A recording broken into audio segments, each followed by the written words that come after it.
President and CEO, President and CEO of the Chicagoland Chamber of Commerce. And it's my distinct pleasure to welcome you here today for this extremely important and timely webinar on behavioral health support in the workplace. As we emerge from the global pandemic and significant changes in the workplace, the holistic well-being of our employees, our greatest asset, and the overall Chicago workforce has never been more important. And it is incumbent upon all of us as leaders to take care of our people to ensure that we are all able to thrive together. That is why the Chamber, as part of our robust programming efforts, is proud to convene our Healthcare Council together around this important topic today. So I'd like to first of all, thank all our panelists for being here, including Renee Donaldson, Vice President of Operations at Advocate Aurora Health, Dr. Teresa Garate, Senior Vice President of Strategic Partnerships and Engagement at Gateway Foundation, and a member of the Chicagoland Chamber of Commerce Board of Directors, and our moderator, Dr. Derek Robinson, Vice President and Chief Medical Officer at Blue Cross and Blue Shield of Illinois. Although there is no simple solution for employers to identify mental and behavioral health issues among employees, employers can mitigate workplace crises by establishing comprehensive prevention and response strategy to effectively support employees in their need. Often, individuals that exhibit mental and behavioral health issues in the workplace will go unnoticed out of fear or shame caused by stigmas and perceived consequences, or just the fact that in our new workplace environment, we are working in a hybrid format. An organization's preparedness can therefore make a difference when it comes to shaping workplace culture, breaking down stigmas, and providing the necessary support functions for individuals that need focused attention. But before we begin, I'd like to start off by thanking Cancer Treatment Centers of America for their support as the 2022 presenting sponsor of the Healthcare Council. I'd also like to acknowledge Dr. Derek Robinson, Vice President and Chief Medical Officer at Blue Cross Blue Shield, as the new chair of the Healthcare Council, and Dr. Ajaz Khan of Cancer Treatment Centers of America for taking over as vice chair. Thank you for your leadership and all your time and efforts. This follows the retirement of Dr. Julian Shink of Cancer Treatment Centers of America. I'd like to take a moment to thank Dr. Shink for his tireless work and guidance in helping to support the Chamber's Healthcare Council. He was chair for over 3 years and provided much thought leadership for Chamber members, especially throughout the pandemic. Thank you, Dr. Shink. Thank you all again for attending today's webinar. Now, without further ado, it's my pleasure to welcome Healthcare Council Vice Chair, Dr. Ajaz Khan, to kick things off. Dr. Khan? Thank you so much, Jack. Appreciate it. See, hopefully my camera's working there. And so I just wanted to, first of all, thank everybody for coming. So this is a discussion, a topic of discussion that we've had now for at least several months. But as Jackie pointed out, the coming out of the pandemic, there was a significant heightened concern and awareness of behavioral health as it affects all of us within the workplace. And more that we've seen, at least through coming out of the pandemic, has been significant concerns of anxiety, depression, as well as substance abuse and poor behavioral issues that have occurred from just the stresses of the pandemic that have happened. So we really wanted to create a discussion topics here, as well as lead that discussion. And I thank our speakers today for giving us this opportunity. And hopefully we can certainly get to discussing some of the topics that are really, in my mind, which are providing support to our employees at the workplace level, responding appropriately to concerns that do occur, both from a behavioral and substance abuse standpoint, as well as maintaining a safe environment and recognizing both acute and chronic behaviors that can occur at the workplace level. So without going into more detail than that, I'm certainly looking forward to hearing from our speakers. And let me introduce our chair and also our moderator, Dr. Derek Robinson, who is the Vice President and Chief Medical Officer, Blue Cross Blue Shield. Derek, please, at your leisure. Great. Thank you, Dr. Khan. And again, thank you, Jack. It's a pleasure to be with everyone. today again for our behavioral health support in the workplace Zoom webinar. Really excited to have this topic. Many of you may know that World Mental Health Day was on October 10th of this month, and that certainly gave us some inspiration as we began to think about our programming for the month of October. And as Dr. Khan noted, we know that we have certainly experienced a lot during the pandemic. We know that the employees and talent that we have in our businesses across the Chicagoland Chamber service area are really keys to the success of those organizations. And the pandemic has really exposed for us some of the longstanding behavioral health needs amongst our workforce. And the pandemic has also brought forth the use of some new tools that we haven't used as much in the past, such as telebehavioral health, and has really challenged us to rethink how we approach supporting employees and really trying to meet them where they are. And so part of what we hope to do today is provide you with some insights regarding what are the things that you need to know as employers about meeting the behavioral health needs of your employees, especially those who may be at risk. How are other businesses approaching this opportunity? And we're delighted to have a healthcare organization sharing with us some of the things that they're doing. And also to hear from some of the experts in the behavioral health space regarding how you can be most effective in assisting. And so we're really delighted to have two well-experienced and passionate and exciting leaders who are going to speak to us today on this topic. I do want to remind you that you can provide questions in the chat feature within the Zoom platform. So as our speakers are talking, if you have some questions, please share those. We'll have our first speaker will be Dr. Garate, who will present, and then following her presentation, we'll have a brief Q&A session, and then we'll have our second speaker, Dr. Donaldson, followed by a Q&A session. We'll proceed there. So let me take this opportunity to introduce Dr. Teresa Garate. She's spent more than 30 years working throughout Illinois and the US as an expert in public health, social and human services, and education. She's led large complex organizations through innovation and change, and is a respected speaker, presenter, and subject matter expert in the area of mental health, disability, education, and public health. She holds a faculty appointment in the Department of Disability and Human Development at the University of Illinois Chicago. And in addition to her leadership roles in public service, both at the Illinois Department of Public Health and the Chicago Public Schools, Dr. Garate is also an experienced administrator, having served as CEO of two medium nonprofit organizations serving people with disabilities in integrated settings. She's a founding member of the Kennedy Forum of Illinois and was recently appointed to serve on the Governor's Health and Human Services Task Force. She currently serves as Senior Vice President for Strategic Partnerships and Engagement at the Gateway Foundation, a national nonprofit serving people with substance use disorders across the United States. She is a graduate of Loyola University Chicago, as well as master's and PhD from the University of Illinois Chicago. So please join me in a virtual welcome for Dr. Teresa Garate. Dr. Garate, the floor is yours. Thank you so much, Dr. Robinson. And you really didn't have to read that whole big thing. That took like 4 minutes from my presentation. Just kidding. It's a pleasure to be with all of you. Thank you, Jack, and thank you to the Chamber for asking me to join. I do have to apologize. I am in Starved Rock, not for fun, actually at a board retreat on the Illinois Association of Behavioral Health. So sorry that I'm kind of in a dark dungeon, but all the rooms here are a little bit lodgy.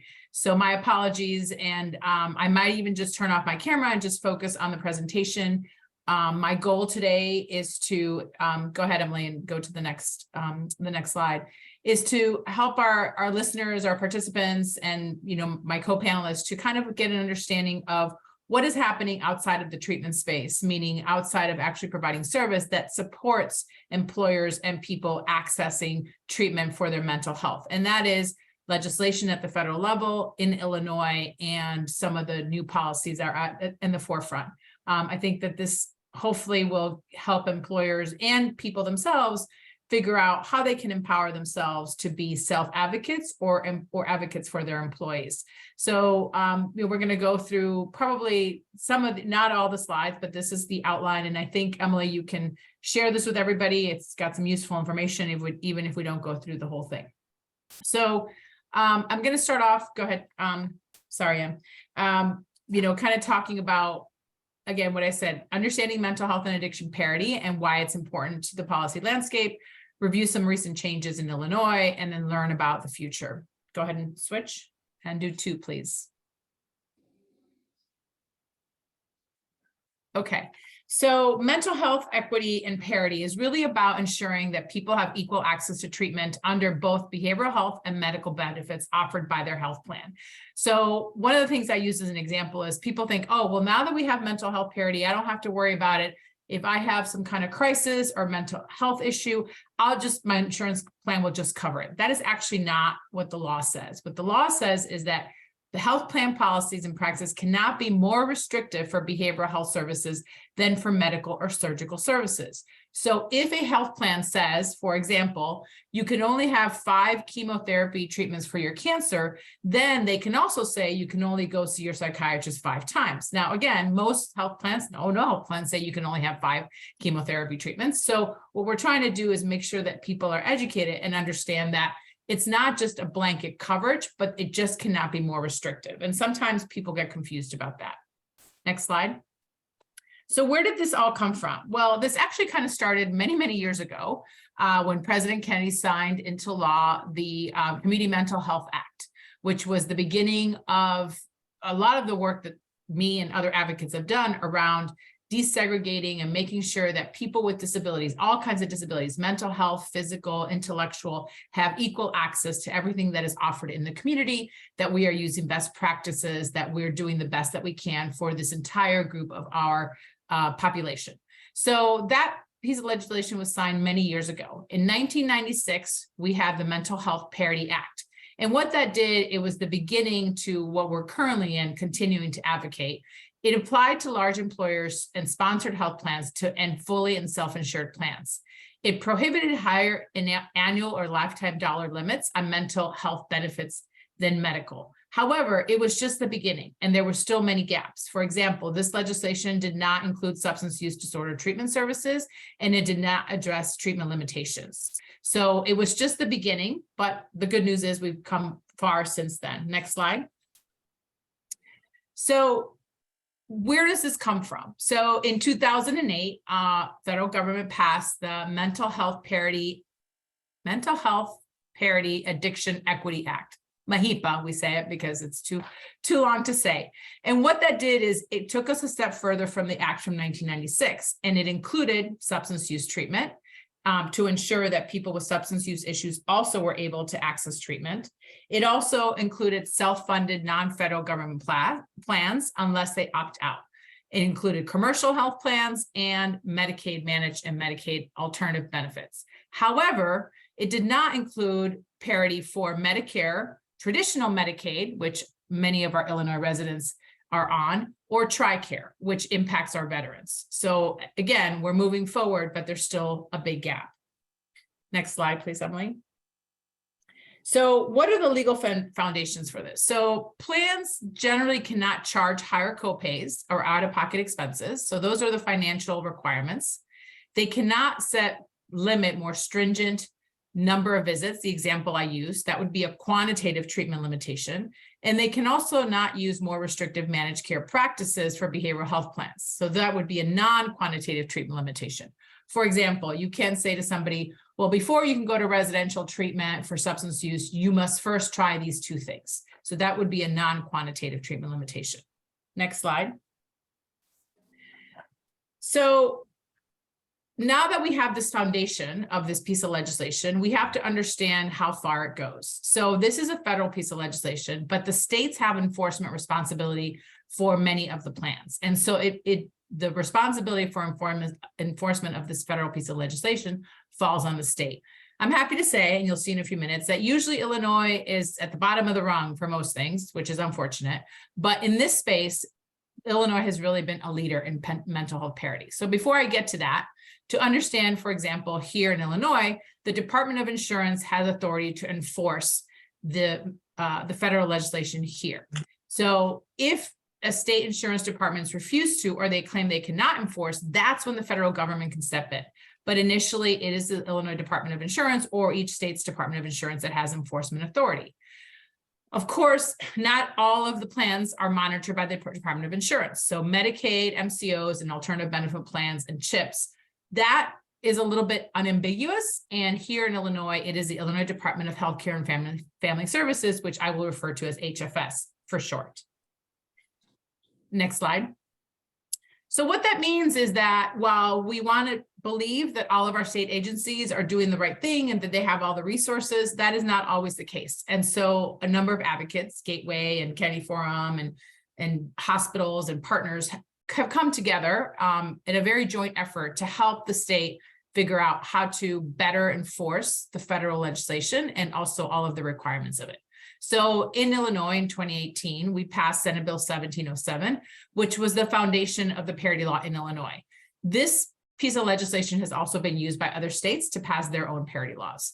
So basically here, the health plans, I have to submit a parity compliance analysis to Illinois Department of Insurance and the Illinois Department of Healthcare and Family Services.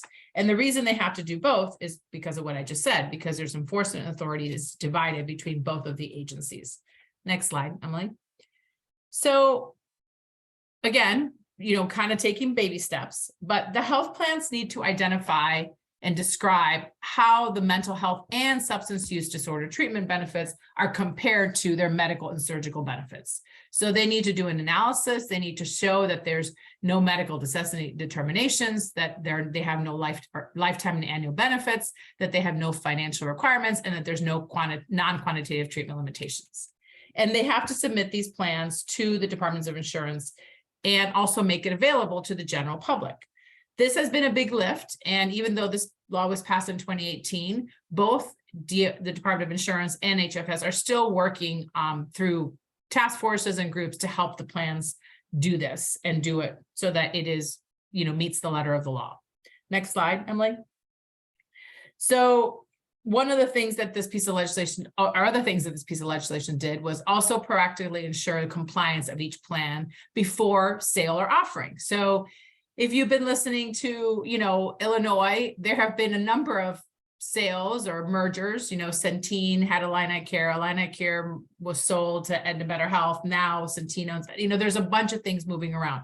So before these sales or these offerings or these mergers happen, the insurance plans have to show compliance with all of these pieces of the legislation. It also requires that the Department of Insurance and their sister agency, HFS, conduct market examinations and parity compliance audits. They must also evaluate and investigate any complaints around potential parity violations. Interestingly enough, the governor, there was a press release that just came out, I believe it was last week, where IDOI has fined an insurance company $1.25 million for parity violations. So this is the first big fine and big enforcement act that Illinois has taken, and it's all based on this work. So if I were to say that Illinois has done a good job, it really has. And the idea is that these fines will be invested back into building the system of care for people with mental health and SUD. Next slide, Emily. So I'm going to stop from the Illinois for a minute. So, this is not just happening in Illinois. As I said, it's a very big, federal and national campaign to achieve mental health parity. And I was remiss, I think Jack mentioned it, there's also this whole piece of stigma as part of this, MAHIPA. It's not just about parity from, for treatment, but it's also about making sure that people understand that health from the neck up is just as important as health from the neck down. And that really goes towards stigma. So there was a landmark decision, a class action lawsuit against UBH. And the court ruled that the UBH was at fault and they had to reprocess 67,000 claims for 50,000 members nationwide whose rights under parity had been violated. So this was a big win for the system of care, for the advocates across the country. It really said, UBH has to not just process, but in the future, never do this again. And it sent a message to a lot of the other big payers that you have to follow parity. So that was a great win. However, next slide, Emily, please. They're a big company and they appealed the decision, and the original ruling was challenged and a court reversed the decision. So that set really bad precedent for the entire system of care. And when that happened, it kind of shook a lot of us, the advocates, and we had to kind of come together. And we actually, Illinois joined a number of other states, and their attorney generals have filed an amicus brief I'm not a lawyer, so nobody ask me what that is because I won't know the answer. But it is a way for us to fight that reversal of that decision. And many of the advocates are focused on that right now, because if that does not happen, if that reversal stays, then we're going to have an even bigger challenging and continuing to advocate for this and movement forward. Next slide, please. So I talked about Senate Bill 1707. Most recently in Illinois, we passed House Bill 2595, and that was another step forward, kind of taking it even a step further around network adequacy and transparency, and also making sure that the standards of care are following the law. So in Illinois, we're doing pretty well, but all these pieces of legislation are only as good as we enforce them. So we continue to work to advocate with our state agencies to give them tools and ways that they can enforce. Next slide. The other big thing that happened both in Illinois and across the country is that on July 1st, 2022, the nation implemented the 988, which is a single number that you must call, that you can call 24/7, a lifeline to respond to mental health, substance use, and suicidal crisis interventions. So we always had a suicide crisis line people could call, but just some people don't know that 988, that used to be a volunteer hotline. And you could be in Chicago, where we are, and call that number prior to 988, and you might get somebody in Salt Lake City, Utah answering the phone and helping you get treatment. So what 988 is doing is saying, no, each state and each local municipality has to build a system of care. So the federal government has put a lot of investment and money from a national perspective, and now the states are also committing to this 988 implementation. Next slide. And someone in the chat defined amicus brief, by the way. So in case any of you want to get I think somebody in the chat defined that. So here in Illinois, the Department of Mental Health is leading the implementation. We have, the governor has committed millions of dollars. There's some different pieces of legislation, and we are still, if you think about, change is slow. This took effect July 1st, 2022. It's only October, so we still have a long way to go. But what we're trying to do, and the goal is that we want to make sure that our in-state response rate goes from 20%, which is what it was before, to 85%. Because if you're in crisis, you want to make sure that the person who needs that crisis, and it could be the person in crisis or a family member, can get their loved one to a treatment provider as soon as possible and locally. Next slide. So a couple of legislative updates. We're going to continue to work. When I say we, I mean the community advocates working on this with our partners in Illinois and at the federal government to continue moving this forward. We still have a long way to go. There are still many challenges with Medicare and TRICARE. I think the perception is that our older adults maybe are not suffering from substance use issues or haven't historically. So there is still a big gap of service there. A couple of resources, next slide. The Don't Deny Me campaign. So if you go to the Parity Registry, and I think the websites are on the bottom, if you or your loved one want to actually share your story and build that community, you can go on the Don't Deny Me campaign. I think these were supposed to be live links, but I'm not sure that they are, Emily, in the PDF. Oh, I guess maybe they are, or maybe not.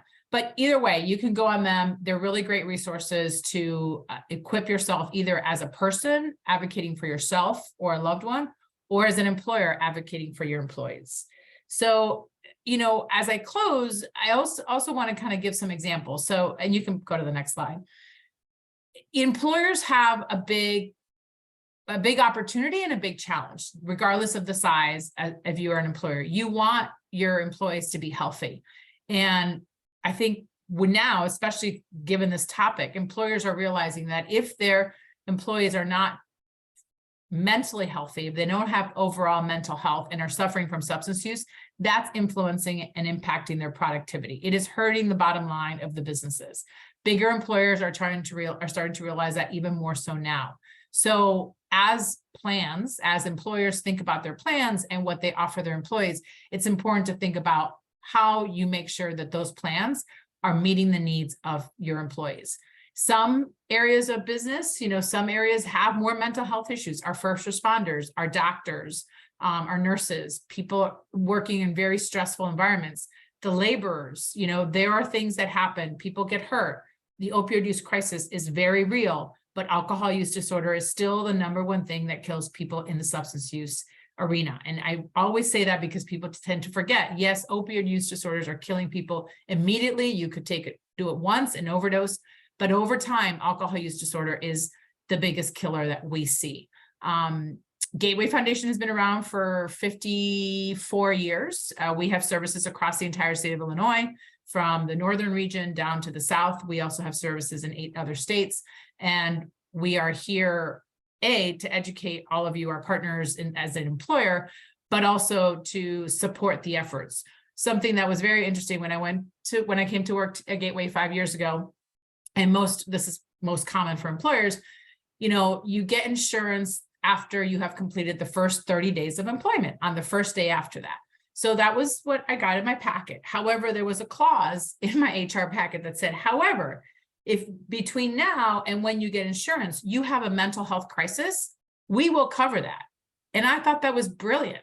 Like, wow, that was a very, it stood out at me, and I'm like, why? And they're like, because that's what we're all about. So if you have a mental health crisis, we're not going to make you wait until you hit your 30 days. You can access services right now. So that's an example of innovative things that employers can do. Before I turn it over, or before I stop, I thought, and I forgot to say this, that I'm really happy that I'm presenting with Renee, because Renee Donaldson and I are partners. Advocate Aurora and Gateway Foundation have been partners for the last 4.5 years. We actually work together with Advocate Aurora in 5 of their hospitals, where we place certified addiction counselors and recovery coaches doing a warm handoff and helping people who come into the hospital with substance use issues engage with our clinicians and then get them to the right treatment providers.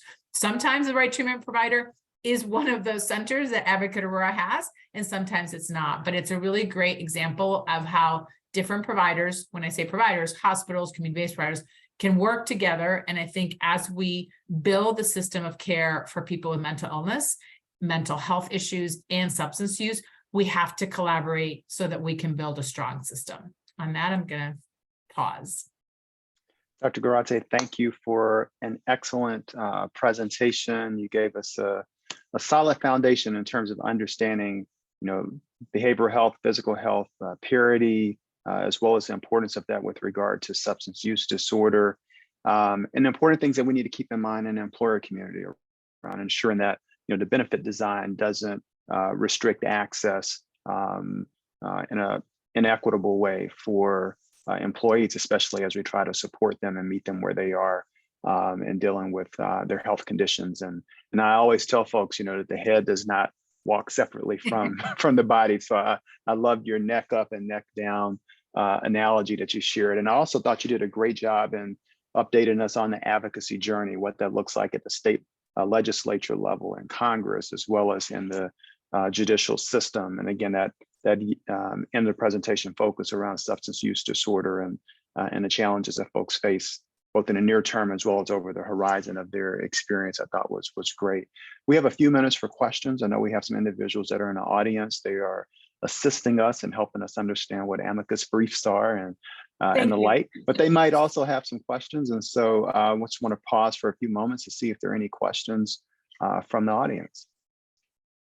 And I don't think the audience members have the ability to unmute themselves, but they can place a question in the Q&A box here on Zoom. So I would encourage you, if you have a question, to submit it in the Q&A section or in the chat.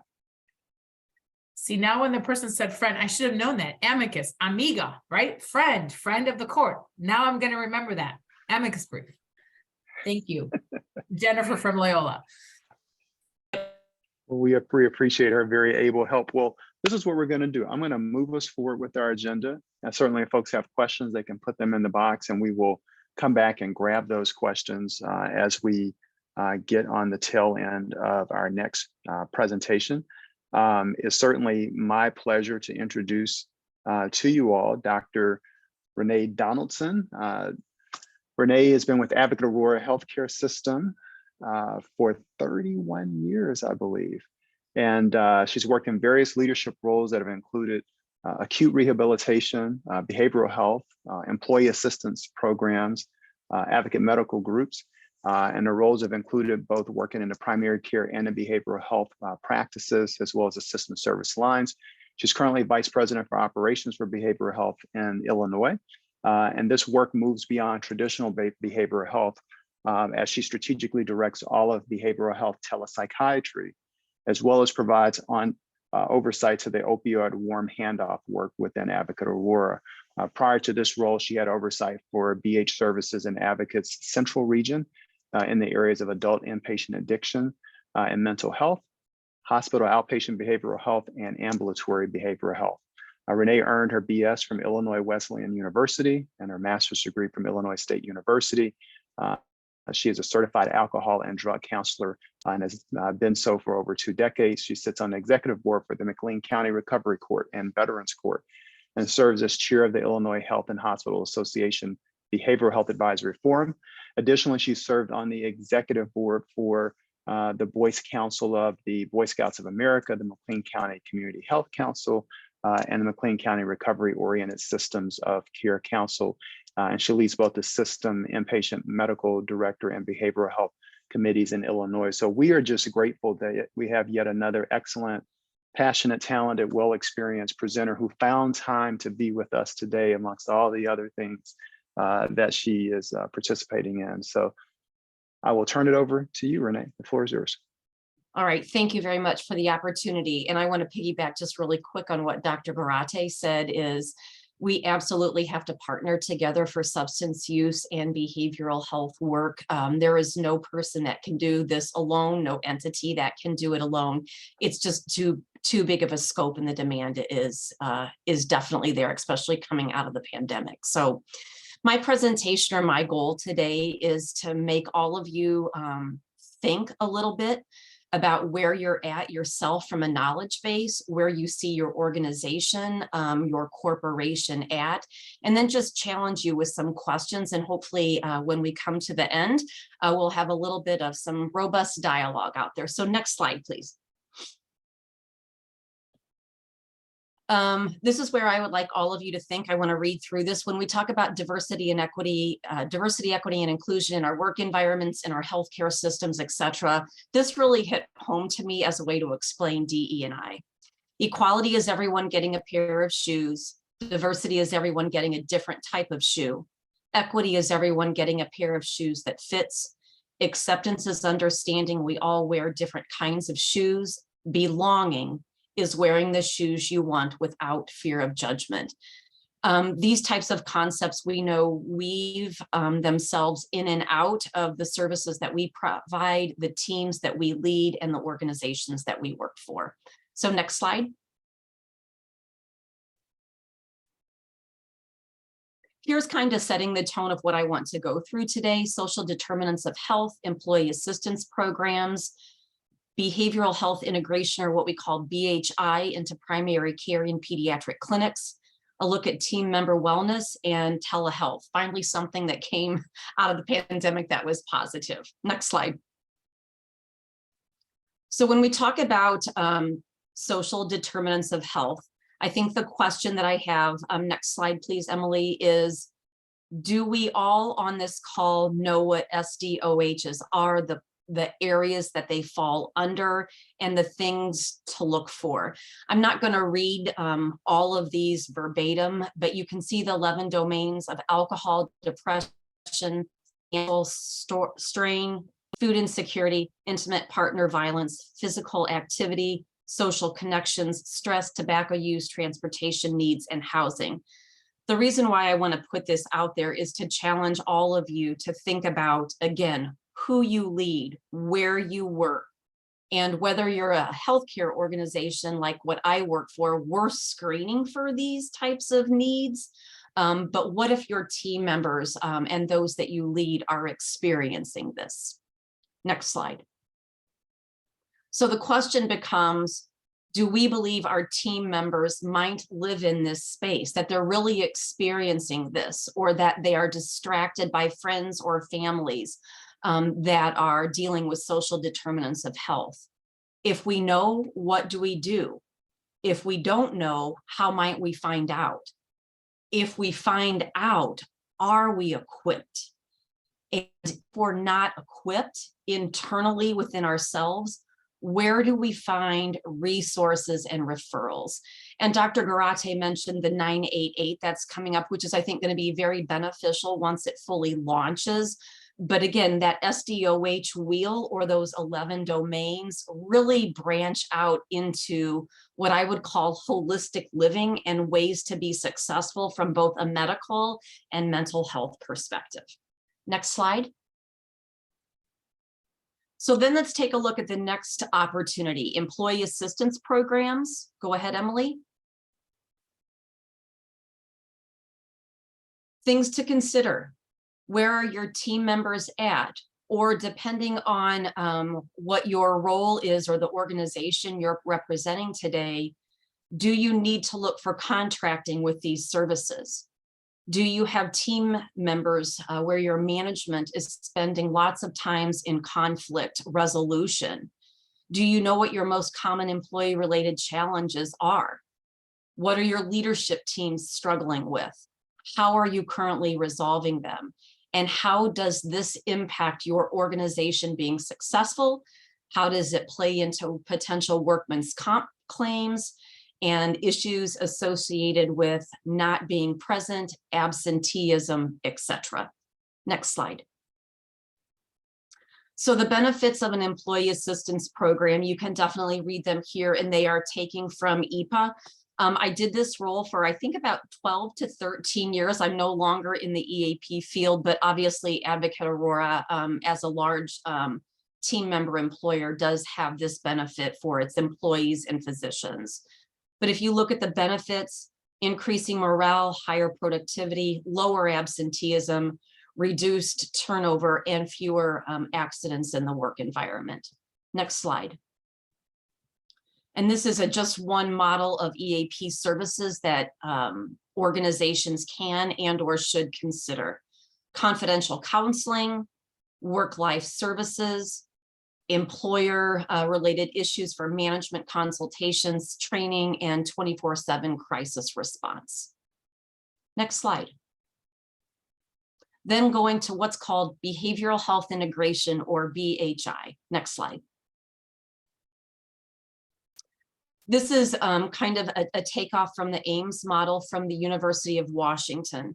Some basic concepts are that it's patient-centered care, it's population-based, its treatment to target is monitored, it's got an evidence-based platform that is utilized, and ultimately providers are accountable for overall quality of care.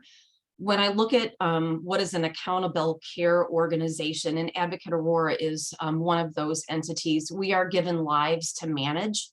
And ultimately, the goal is take a preventative approach to wellness. And so one of our organization's goals and themes is that we help people to live well. Next slide. Here's the collaborative care model. It's embedded in primary care clinics, and we're also looking at it from a pediatric lens as well. These are the potential team members that you have embedded in your PCP clinics: a coordinator, a clinician, and then a psychiatric consult. I think the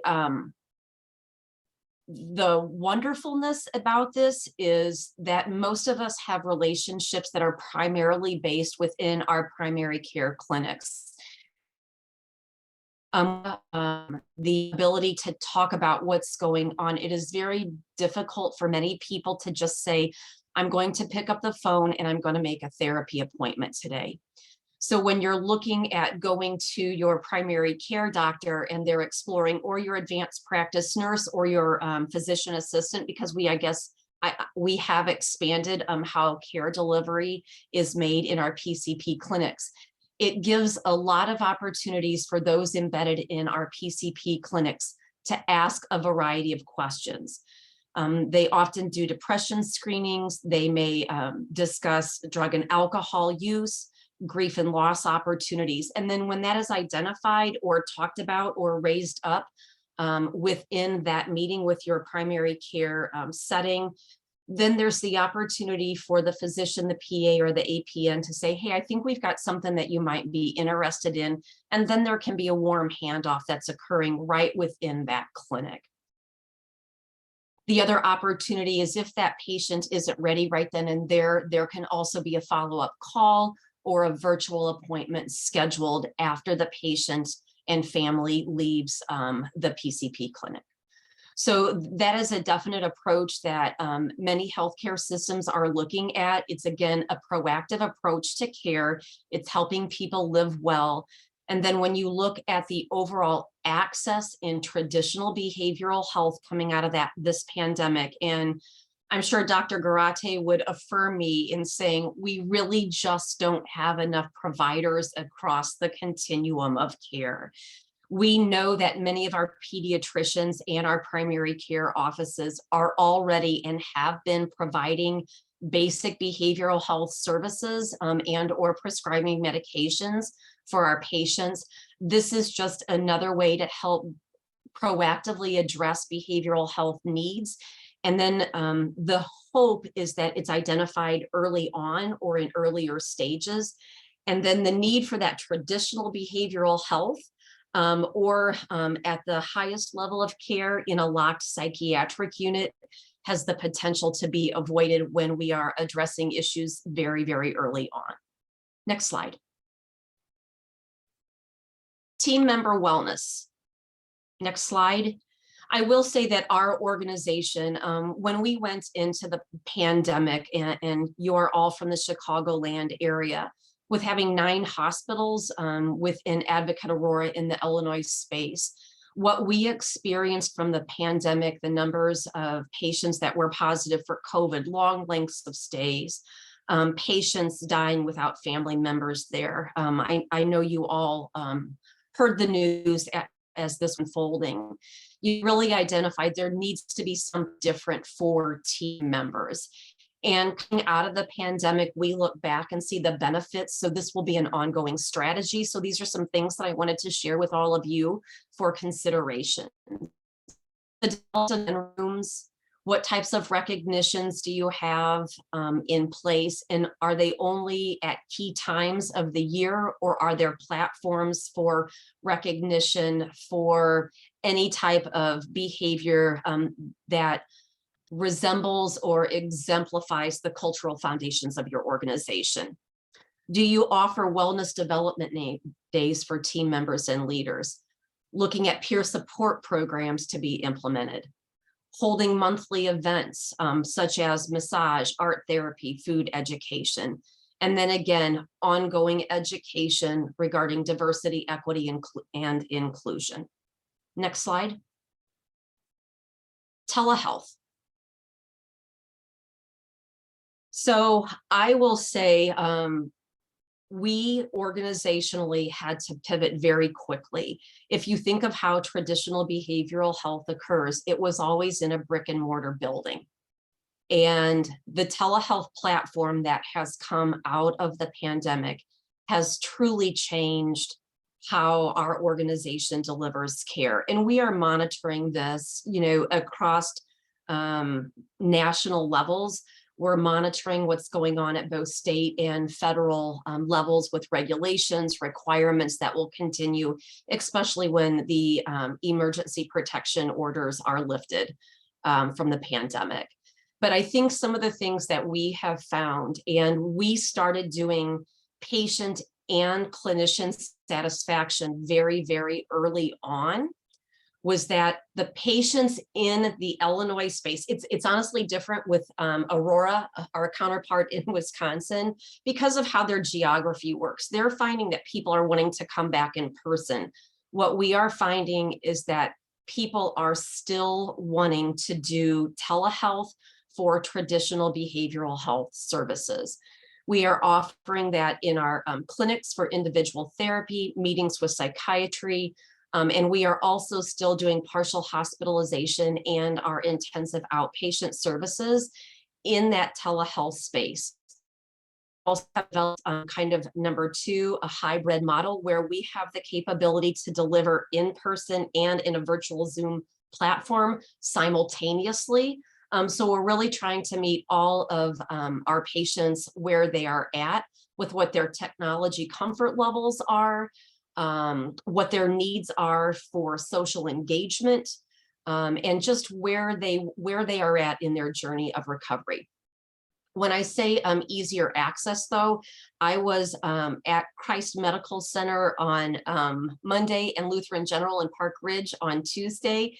And I think of myself as somebody who's coming for partial hospitalization, which is 5 to 6 hours a day, driving either on 294 to get to Lutheran General or on 95th Street in Oak Lawn. And the amount of time to go back and forth through the traffic patterns of Chicago and the suburbs, it has really helped our patients find a more balanced living versus spending a lot of time driving back and forth in a vehicle or in bus transportation and then getting into our facilities.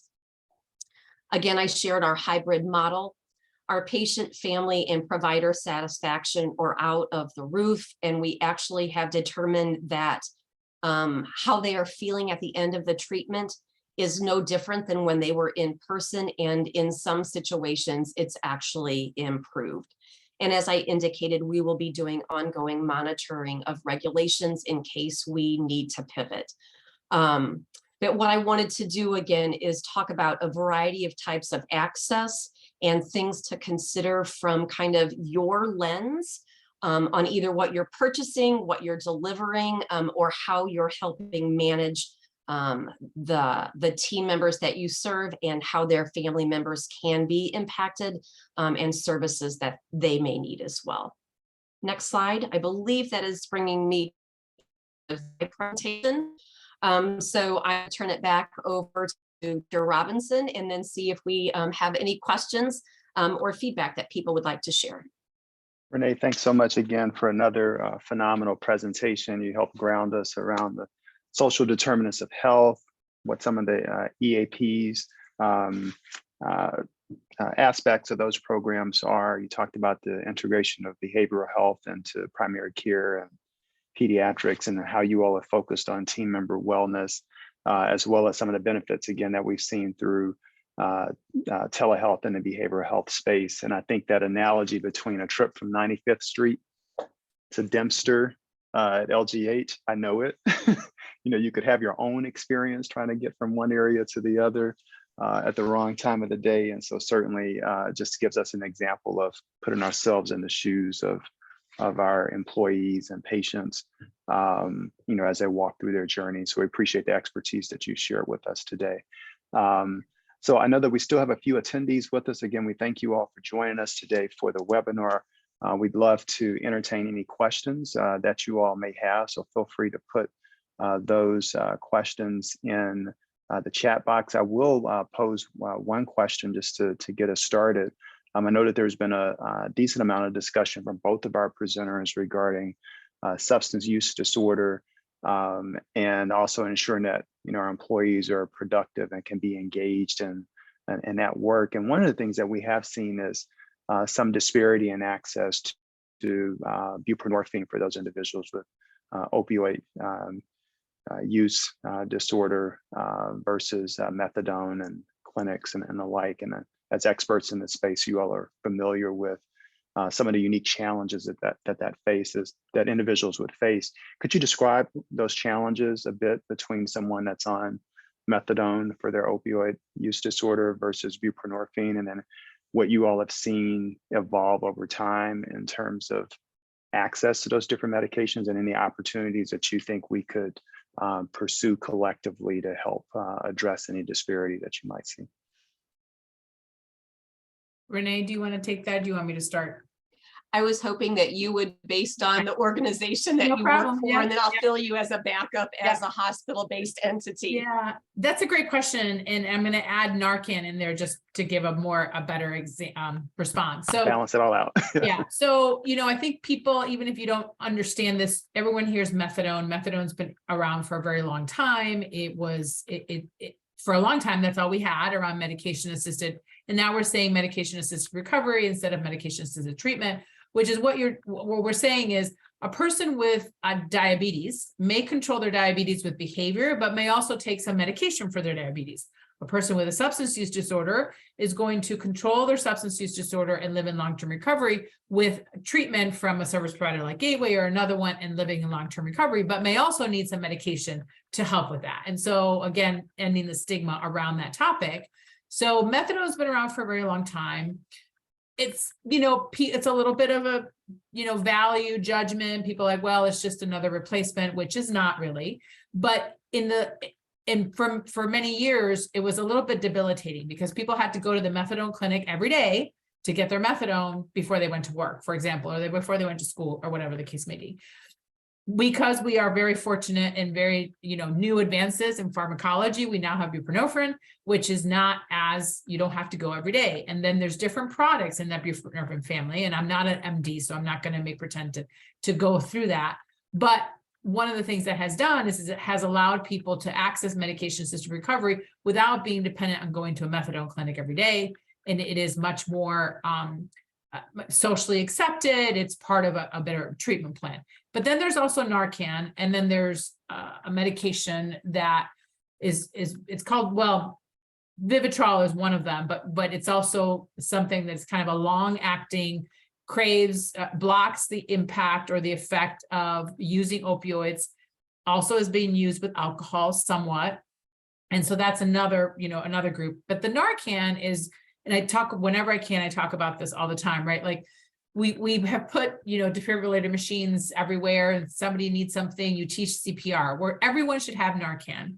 If now there's so many people who overdose of opioid use that if you have it, you could save a life. Like if you're on the train, if you're in a community, and it's very easily accessible, there's lots of providers that can Gateway, we've given it out at fairs.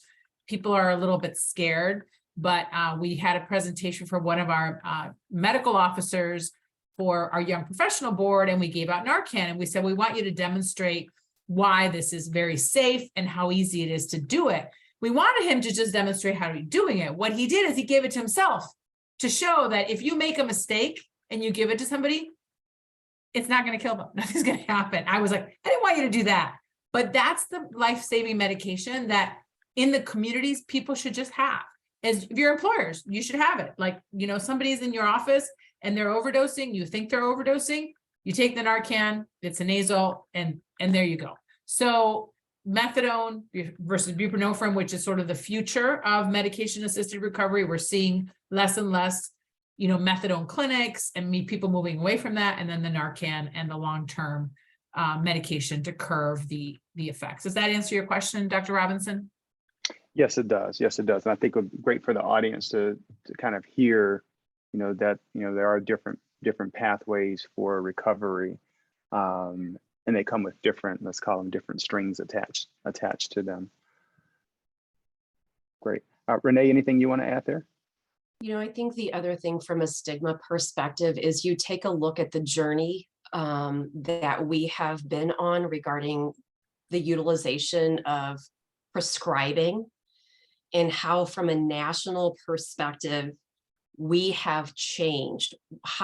And again, I'm not a physician either, but you look at the journey of prescribing after surgeries and all the checkpoints that have been put in place. I think that is also triggered our opioid use disorder, our opioid pandemic to surface because of some of those changes as well. So it's also, again, looking through the lens of the patient and figuring out how do we meet that patient where they're at of recovery. That looks different for every person. So I think when you're looking at methadone clinics, that works for some people. But what are the other types of supports that are needed, or bridge clinics, wraparound services? How do we engage in, I think, Teresa, you have these embedded within Gateway, I think, but you look at the movement for peer recovery specialists to help support those that are on that recovery journey. We're just, I think, in a transformational time for substance use work. I've been doing it since 1991. That was actually my first job, was a counselor on an addictions unit. So I've kind of watched all of this transform since 1991. I kind of laugh. My first job, I'd walk onto the elevator and you'd have 25 people that were there for treatment, just lighting up cigarettes one after the other in the hospital setting. And so you look at how far we've come. We're just going to continue to transform in this space. That's great. Thank you both for your answers to those questions. Shifting gears a little bit from substance use disorder while we're still waiting to see if there are any questions. We know that there have been some recent guideline changes around screening for anxiety in younger people. I guess really calling our attention, I think, collectively to some of the challenges that we're seeing across that broader population. Any thoughts that you all might have, as employers think about how, they can support the needs of their employees, and any novel best practices or any models that you've seen that employers are utilizing to help, reduce stress in the workplace and support individuals that maybe are living and working with anxiety disorder? For me, I think a key thing is evaluating the benefits of an employee assistance program, or again, those collaborative care models, and implementing them in the pediatric clinics, because that's where our kiddos are early on. But I also think it behooves us to be mindful that for the last 2.5 years, a lot of children on a national level have not been socialized, have not seen facial expressions. And, Advocate Aurora has 2 children's hospitals. And if you read the headlines, there are many states that are declaring mental health emergencies in the child adolescent space. So again, to take that step back, I think historically for behavioral health, we have waited until there's been a pandemic, or we have waited and then built more brick and mortar or expanded our jail systems to house adult populations with mental health services. I strongly believe, and again, I'm very passionate about what I do, we have to work on the continuum. We have to start funding very early on and recognizing very early on, how do we identify social determinants of health, because it permeates to where the households those kids are living in. Working on those ACEs concepts in the school system, and then equipping our team members, our employees, with avenues of support to address that very early on. I know that's kind of a roundabout answer, but I also think it is a continuum of service that we have to start investing in. Or again, I'll have more locked psychiatric units with adult, team members and patients with mental health, or our jails will continue to be full. Well, I think it's an important point, and it really calls attention to the need for us to work upstream, right? And even as employers, to think about our workforce of the future. And certainly, if our businesses are embedded in communities and we're invested in being there for the long term, it can help seed some thoughts around non-traditional investments, maybe that are outside of what we do in a benefit design, but also how do we pair up with other like-minded businesses in the community to make some investments that, again, provide some of the supports and services that are needed to help ensure that future workforce is ready. Dr. Garate, any thoughts you have on that topic? Yeah, so my background is actually education, so kids are sort of my thing. I was just doing the numbers, and I can say 20 years ago, when I was the chief of staff of the Office of Specialized Services at Chicago Public Schools, even then, the number one thing that schools asked for when they called us was more social workers and more to address the needs of the students back then. So this is not a new topic. I think what has happened is the pandemic and other factors, not the pandemic, but turning your TV on and seeing mass shootings. Trauma is being brought to our children that before it wasn't, right? So it has just exacerbated the problem. And one of the things that I think as employers, whether whoever we are, partnering with your local schools, communities is really important. Schools, just like, well, I always say, you want to know something about a community, walk into a school, right? Some communities, some schools have a lot of resources, some do not. And understanding what those schools are struggling with to be able to meet those needs, because children spend so much of their day not at home with their parents or their grandparents or their siblings or their guardians, but at school. And so again, the diversity of resources for schools is really critical. If you haven't seen this, there's a great documentary that was produced by Ken Burns as in partnership with Kennedy Forum called In Plain Sight. I have to warn you, you know how they say warning, whatever, it is a little bit hard to watch, but it's a very good reminder of how, you know, mental health, even though is an invisible issue, an invisible disability is just as real and as traumatic as a physical disability. And so having the screenings, and a lot of states are doing this now, you know how when your kid was kindergarten, 3rd, 6th, and 9th grade, they had to go to the doctor and get like, you know, their shots and all this stuff. Now they're saying you also have to have a screening. You know, initially I was very worried about that because as an educator, I'm like, okay, well, they have the screening and then there's no resources for them. What do we do?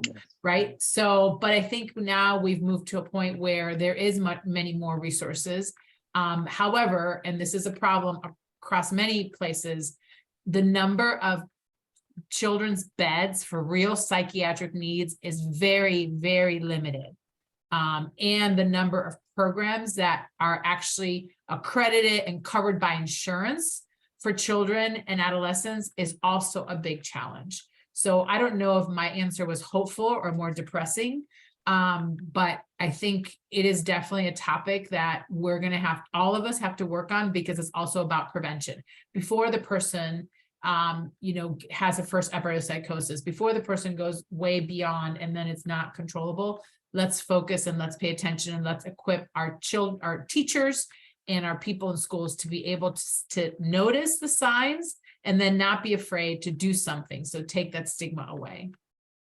Dr. Garazzi, I think your message was hopeful. And we know that knowledge is power. And so having the perspective and insights that we need to prepare for a brighter future, I think is important for us, even if some parts of that message are hard to hear. Well, it looks like we don't have any questions. So what I'm going to do is invite Dr. Garazzi and Renee. There's a final point that you want to make or a take-home message that you'd like to leave with the audience today.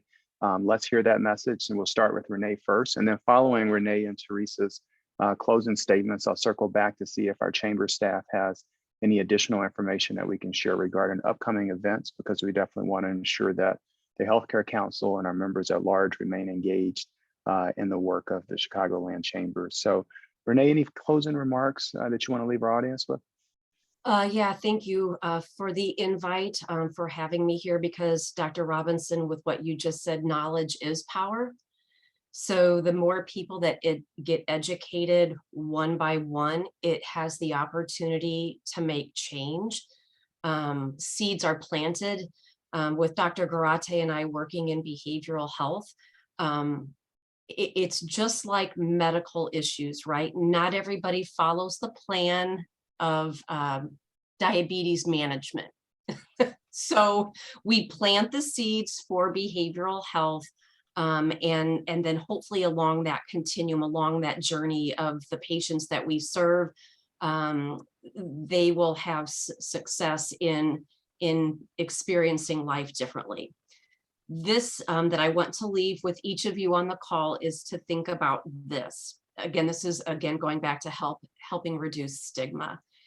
If you have ever had a friend or a family member that has been in a hospital on a medical floor for a surgery, a birth, or whatever, please reflect just for a second as whether or not you sent a card, delivered a meal, helped transport kids, etc., etc.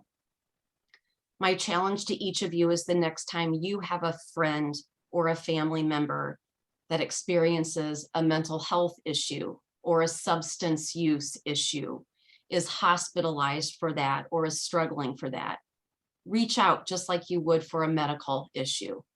Send a card, offer hope, transport kids, send flowers, deliver a meal.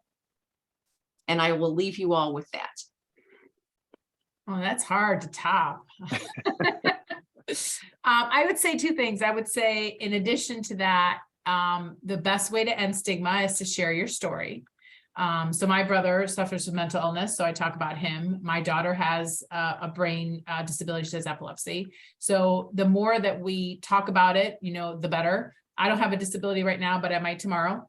That is, disability status is the only thing that has the potential to impact all of us. So remember that. And then, the last thing is, as an employer, I think if you have an employee who is in crisis, meaning their child is going through a mental health crisis, their family member, if you think it's hard for us to navigate insurance and payers and who do I call and what systems, imagine that person in crisis. I get a call every month from at least 5 or 6 calls from people who know me and say, I'm trying to get my cousins, sisters, blah, blah, blah, this person, that person. And I just worry about the people who don't have anybody to call to say, how can I get them there? So as employers, I think that is something we can do, is to offer that service, even if it's just an education piece, so that your employee knows that they're not alone. Because at the time of crisis, they can't think about, what does my insurance policy say? Can I send my kid here? Or can I send my kid there? Or I can't find a bed. So making sure that you at least provide that resource, either through your EAPs or whatever way to do that, I think is a very valuable thing you can offer your employees. So it sounds like we have both opportunities that we can do corporately and opportunities individually. We are immensely grateful to our expert panelists today for providing us with that perspective and guidance. And again, I think we are, again, knowledge is power, and we're having the conversations that we need to help better position our Chicagoland business community and our employees and their dependents going forward. Jack, I see that you're back on. Again, we're happy to have you with us today. Any closing remarks that you'd like to offer before we close up?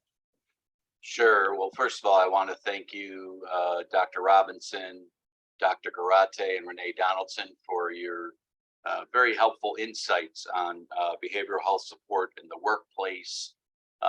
This is one of the most important topics for our members. And we appreciate your time and effort today to identify some of the issues and give us some potential solutions. Our employees are our number one asset. Our talent is second to none, but we need to make sure we're taking care of our talent. So appreciate your time today. Appreciate the work of the Healthcare Council. Appreciate all of you for attending this afternoon. Yeah, a couple of upcoming events. We have our Burnham Dinner, November 14th. We're honoring Bret Hart, President of United Airlines. So we'd love to have everyone attend that. We have Emerging Leaders Happy Hour coming up Thursday at Hotel Zachary. And then finally, December 6th, we have our PAC reception. Our Political Action Committee, we have historic turnover in the City Council, a mayoral race coming up. So we encourage you all to engage in what the Chamber does from a political action standpoint. We have lots of events, other events coming up, so please visit our website, www.chicagolandchamber.org. So thank you all again for joining us today.